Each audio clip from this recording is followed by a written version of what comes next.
네, 시선 집중 3부의 문을 열겠습니다. 오늘 3부에서는 윤석열 전 검찰총장의 대선 출마 선언 이야기를 좀 해볼 텐데요. 지금부터 차례로 두 분 연결하도록 하겠습니다. 자, 먼저 어제 출마 선언이 있던 자리에 국민의힘 의원 20여 명이 참석을 했다고 하죠. 별도의 만남도 있었다고 하는데요. 이 자리에 계셨던 국민의힘의 권성동 의원 전화로 만나보겠습니다. 나와 계시죠? 예, 안녕하세요. 네. 강릉 출신의 권성동입니다. 어제 그 평가를 좀 해주시면 성공적이라고 평가하십니까? 어떻게 평가하십니까? 어제 정치 데뷔 순간이었는데, 네. 나름대로 저는 성공적이었다, 이렇게 보고 있고요. 네. 또 연설 내용이 하나하나 좀 깊이가 있고, 음흠. 또 국민들이 공감하고 있는 바를 이제 정확하게 집어낸 것이 아닌가, 이렇게 생각이 듭니다. 근데 좀 이제 혹평하는 쪽에서는 일단 그 대선 출마인데 비전이 안 보인다라는 점이라든지 거기를 너무 좌우로 너무 자주 흔든다 뭐 이런 지적을 하던데 이건 어떻게 보세요? 우선 전반적으로 네. 이 문재인 정부의 그 실정에 대해서 조목조목 짚었고요. 네. 그 다음에 본인이 지향하고 있는 정치를 자신의 이런 가치관을 녹여낸다, 저는 그렇게 보고 있고, 뭐 정치 신인이다 보니까 그 고개를 좌우로 이렇게 보면서 이 흔드는 것은 이제 습관인데, 네. 예, 그런 부분은 뭐 차차 옆에서 지적을 하니까 좋아지리라 이렇게 생각을 하고 있습니다. 예. 근데 지금 친구시잖아요, 의원님하고. 예. 과거부터 저랬습니까? 원래 말하는 스타일이 고개를 이제 좀 좌우로 이렇게 흔드는 스타일, 좌우를 보면서 얘기하는 스타일인데, 예. 어제는 뭐 이제 처음 그 많은 기자들 앞에 서다 보니까, 예. 처음에 좀 긴장해서 그랬던 것 같고요. 시간이 지나면서 나중에는 뭐 일문일답 할 때는 거의 정상이 됐던데요. 뭐 그럼 그 정도로 하겠습니다. 예. 어제 좀 그건 뭐 중요한 것이 아니니까. 예. 뭐 별도 만남도 있었다고 하는데 좀 여기서 어떤 이야기가 좀 오갔던 거예요? 뭐 멀리서 이제 와줘서 고맙다. 그리고 나라가 이렇게 망가져가는 상황에서 우리 여기에 오신 의원님들과 함께 국민과 함께 나라를 바로 세우는데 최선을 다하겠다, 그런 예. 취지였고요. 예. 또 처음 보는 의원들도 있어서 제가 일일이 소개를 하면서 다 돌아가면서 악수를 하고 그렇게 인사를 했습니다. 아, 그러셨군요. 근데 어제 이제 그 국민의힘과 연결되는 발언을 몇 가지를 했는데 이제 가장 먼저 좀 그 눈길을 끄는 건 정치 철학 면에서 국민의힘과 생각을 같이 한다, 이렇게 이야기를 하면서도 입당에 대해서는 말을 아끼던데 어떻게 받아들이십니까, 의원님은? 우선 뭐 국민의힘과 이제 정치 철학, 가치를 공유하고 있다, 같이 한다라는 이제 그런 얘기를 나눴고요. 예.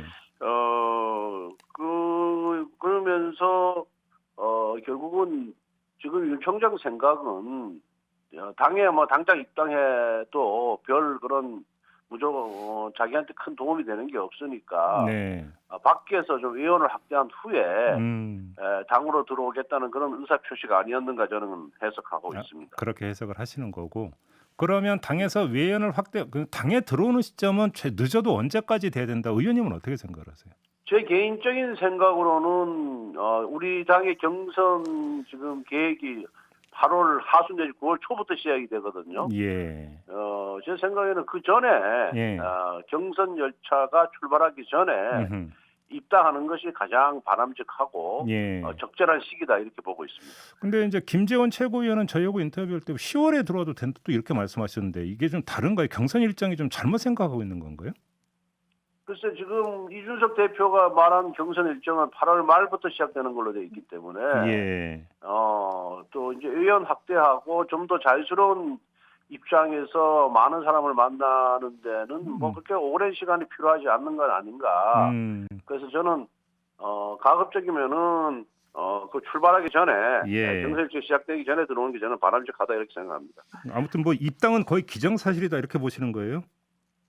그렇지 않겠습니까? 예. 우선 뭐 이제 자명을 하다가 사선 중진인 저를 택해서 예. 우선 강내에서 만난 것 자체가 예. 그런 메시지를 주는 것이고, 어제 또 기자회견 내내 우리 당과 국민의힘과 이제 같이 철학을 공유한다라는 얘기를 한 것은 결국은 본인의 선택지가 제3지대가 아니고 국민의힘이라는 것을 간접적으로 표출한 것이다. 의원님 그렇게 해석하는 것이 저는 예. 적절하다고 생각합니다. 의원님 그 강릉에서 만나신 거 말고요. 혹시 예. 또 이제 그 개별적으로 뭐 만나시거나 연락을 취하신 바가 있습니까? 윤석열 전 총장하고. 개별적으로 뭐 만나지는 못했고요. 저도 바쁘고 뭐 윤 전 총장도 바쁘고 해서 만나지 못했고 예. 이제 필요한 일이 있거나 뭐 예. 서로 이제 의견을 주고받을 일이 있으면은 메시지로 하거나 또 통화를 하거나 그렇게 했죠. 그러면 예. 지금 윤 전 총장이 지금 가장 그 신경을 쓰고 있는 부분을 뭘로 읽고 계세요, 그러면?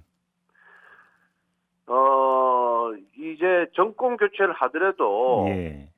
압도적인 표차로 정권 교체를 해야 본인 그 소위 대통령직을 수행하는데 힘이 생긴다. 예, 예. 그리고 또 국민을 통합할 수 있다. 이런 생각을 갖고 있거든요. 그러면 국민 통합을 하는 데 있어서 문재인 정권의 시점으로 또 국민의힘에 대해서도 비호감인 분들이 굉장히 많이 있잖아요. 그렇죠.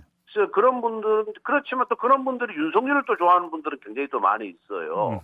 그래서 그런 분들을 좀 더 외곽에서 자유스러운 입장에서 좀 만나고 또 그분들의 의견을 좀 들어보고 또 그분들도 자신이 대통령이 되는 데 있어서 하나의 그 힘이 축이 될 수 있게끔 하는 것이 중요하다. 저는 그런 생각을 갖고 있는 것으로 저는 파악을 했습니다. 압승을 지금 지향을 하고 있다 이런 말씀이시네요. 대선에서의. 그렇습니다. 예. 그리고 이제 호감이라는 표현을 쓰셨는데 그러면 좀 여기서 여쭤볼게. 엑스파일 문제가 별로 영향을 안 미칠 거라고 의원님은 진단을 하세요? 뭐 엑스파일 갖고 뭐 한 4, 5일 계속 내내 떠들고 그다음에 이동훈 전 대변인 사태 갖고 뭐 출발부터 삐걱대는 것이 아니냐 이렇게 했지만은 각종 여론조사를 보면은 2, 3% 지지율 하락밖에 안 나왔고요. 예. 또 이재명 지사와 양자택에서는 50%, 다자택에서는 30%의 지지율을 기록하고 있거든요. 예. 그리고 또 엑스파일 자체라는 것이 출처도 불명하고 내용도 뭐 알려진 바가 없어요. 소위 말하는 계문서죠. 유력 정치인을 폄하하기 위한 계문서인데 예. 그런 것에 비춰봤을 때 여론조사 지지율의 추이를 비춰봤을 때는 아무런 영향이 없었다. 그리고 일반 국민들은 윤석열이 문재인 정권과 1년 이상 2년 가까이 싸웠는데 예. 그 과정에서 뭐 윤석열이 무슨 부정과 비리와 하자가 있었다면은 온갖 수단을 다 동원해서 사람을 핍박하는 문재인 정부가 가만히 놔뒀겠느냐. 네. 그런 차원에서 봤을 때는 사람들은 그런 엑스파일 계문서의 내용에 대해서 윤석열 지지자들은 전혀 동의하지 않고 있다는 반증이라고 생각합니다. 공교롭게도 윤석열 전 총장이 출마 선언을 한 어제 네. 이동훈 전 대변인의 금품 수수 의혹 건이 지금 보도를 탔거든요. 혹시 이게 네. 좀 악재로 작용하지 않겠습니까? 저는 뭐 전혀 그렇지 않다고 생각하고요. 네. 윤석열 총장과 이동훈 대변인이 과거에 무슨 친분이 있거나 윤회식이 있었던 사이는 아니고 네. 여러 사람의 추천을 받아서 정치부 기자로서 활동한 이동훈 대변인을 선택을 한 것이고요. 예. 뭐 일하는 기간이 잠깐이지 않습니까? 네. 그리고 윤 총장은 이동훈 대변인이 윤 총장을 대변하는 과정에서 조금 실수가 있었는데 그 부분도 다 감싸 안고 함께 가자라고 한 상황에서 본인 스스로 그만뒀기 때문에 그런 건 저는 아무 문제가 없고요. 저는 중요한 거는 어제 윤석열 총장이 어떤 얘기를 했느냐 이게 저는 중요하다고 생각하거든요. 예. 어제 뭐 우리 이제 상식과 법치, 공정과 정의, 그리고 정권 교체의 당위성, 문재인 정부 실정에 대해서 신랄하게 비판하면서 예. 정권 교체의 필요성과 당위성을 강조했잖아요. 예. 그래서 저는 핵심 거기 있다고 봐요. 앞으로 자기가 지향하는 비전은 뭐냐? 가장 간단한 거예요.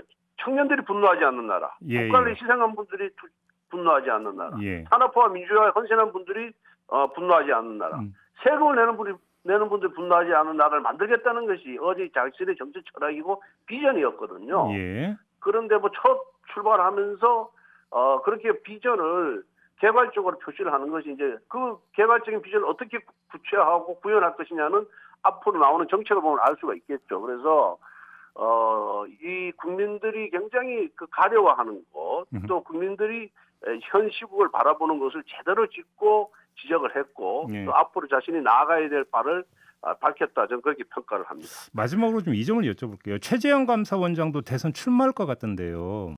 예. 만약에 그분이 정말로 출마 선언을 하고 만약에 국민의힘으로 입당을 한다고 가정을 한다면 윤석열 전 총장과의 관계에서 두 분의 관계가 상승 효과를 낳을 거라고 보십니까? 상쇄 효과를 낳을 거라고 보십니까? 저는 뭐 상승 효과를 볼 것이다. 네. 이렇게 봅니다. 왜냐하면은 그만큼 우리 당의 이제 대선 후보군이 풍부해지잖아요. 예. 그러다 보면 이제 국민적 관심이 점점 더 고조가 될 것이고 그것이 결국은 이제 컨벤션 효과로 이어질 것이다 이렇게 보고 있습니다. 그리고 두 분 자체가 뭐 서로 이렇게 뭐라 할까 이게 대체제로서의 그런 저기 성격이기 때문에 네. 두 분 자체가 뭐 충돌하거나 이런 지는 않을 것으로 보이거든요. 알겠습니다. 그래서 아마 윤 총장의 경쟁력을 더욱 돋보이게 하지 않을까 저는 그런 생각을 갖고 있습니다. 알겠습니다. 자, 말씀 잘 들었습니다, 의원님. 네, 감사합니다. 네, 국민의힘의 권성동 의원과 함께했고요. 조금 전에 권성동 의원이 여론조사를 잠깐 언급을 하신 바가 있는데요. 이 여론조사는 지난 27일 머니투데이 더 300이 PNR 리서치를 의뢰해서 지난 26일에 조사한 거고요. 자세한 사항은 중앙선거 여론조사 심의위원회 홈페이지를 참고하시면 됩니다.